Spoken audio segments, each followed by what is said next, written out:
Assalamualaikum warahmatullahi wabarakatuh. Era Khalifah Sulaiman bin Abdul Malik dikenal karena intrik politik, balas dendam dan perang. Namun, di balik hiruk-pikuk istana, ada suara-suara yang jauh lebih abadi, suara dari para ulama, ilmuwan, dan cendekiawan. Siapa tokoh-tokoh spiritual dan intelektual yang hidup di masa singkat ini, dan bagaimana pengaruh mereka berhasil mengubah arah dinasti dari kekuasaan murni menuju keadilan? Video ini akan mengungkap orang-orang hebat yang memegang pena dan ilmu pengetahuan yang menjadi sumber keadilan di tengah gejolak politik. Siap untuk pelajaran tentang kekuatan pikiran dan hati nurani? Ayo, kita mulai. Tokoh ulama yang paling berpengaruh secara politik di era Sulaiman adalah Raja bin Haywa. Latar belakang, Raja adalah seorang tabi'in terkemuka dari Palestina, ahli fikih, dan dikenal karena integritasnya yang tak tergoyahkan. Peran di pemerintahan. Raja menjabat sebagai sekretaris pribadi dan penasihat utama Sulaiman. Perannya adalah suara kebenaran yang memoderasi dorongan balas dendam Sulaiman. Pengaruh paling besar, rajalah yang berani menasihati Sulaiman untuk memilih pengganti yang adil dan berhasil meyakinkannya untuk menunjuk Umar bin Abdul Aziz.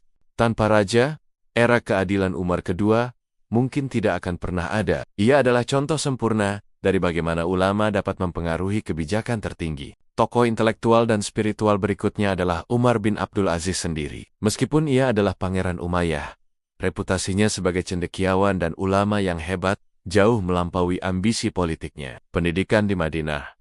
Umar dididik di Madinah, pusat ilmu hadis dan fikih. Ia adalah seorang ulama terpelajar yang sangat mendalami ajaran Islam. Peran intelektual sebelum menjadi khalifah. Perannya sebagai penasihat didasarkan pada otoritas keilmuannya dan kesalehannya, bukan hanya garis keturunannya. Bersama Raja bin Haywa, ia menggunakan ilmu fikihnya untuk meyakinkan Sulaiman agar menghentikan praktik ketidakadilan dan korupsi. Fondasi ilmu.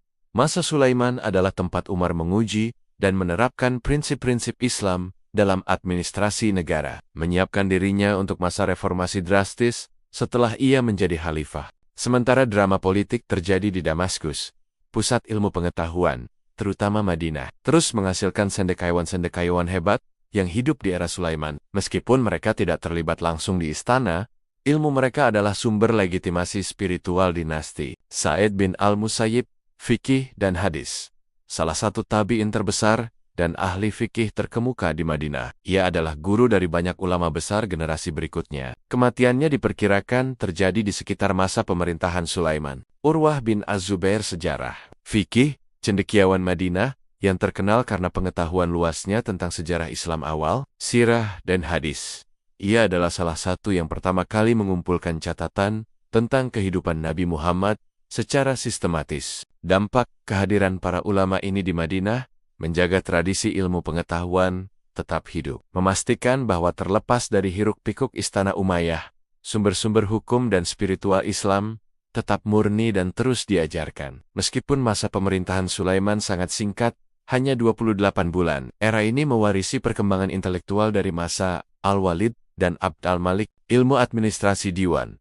Para cendekiawan di Diwan Departemen terus menyempurnakan administrasi negara, mengadaptasi sistem birokrasi Persia dan Bizantium, yang penting untuk mengelola kekhalifahan yang sangat luas. Terjemahan awal. Meskipun gerakan terjemahan besar belum mencapai puncaknya, itu terjadi di era Abbasiyah. Dasar-dasar untuk mengasimilasi ilmu pengetahuan Yunani dan Persia sedang diletakkan oleh para cendekiawan Kristen dan Persia yang bekerja di Damaskus. Pengaruh di Al-Andalus. Penaklukan Spanyol di awal era, Sulaiman membuka pintu bagi interaksi budaya dan intelektual yang masif. Cendekiawan Islam dan Eropa kuno mulai berinteraksi, meskipun hasilnya baru terlihat di generasi berikutnya. Masa Sulaiman adalah kanvas politik yang gelap, namun para ulama, ilmuwan, dan cendekiawan ini memberikan titik terang. Mereka membuktikan bahwa ilmu pengetahuan dan integritas moral adalah kekuatan sejati yang dapat mengalahkan pedang dan takhta. Berkat Raja bin Haywa dan didikan Umar bin Abdul Aziz,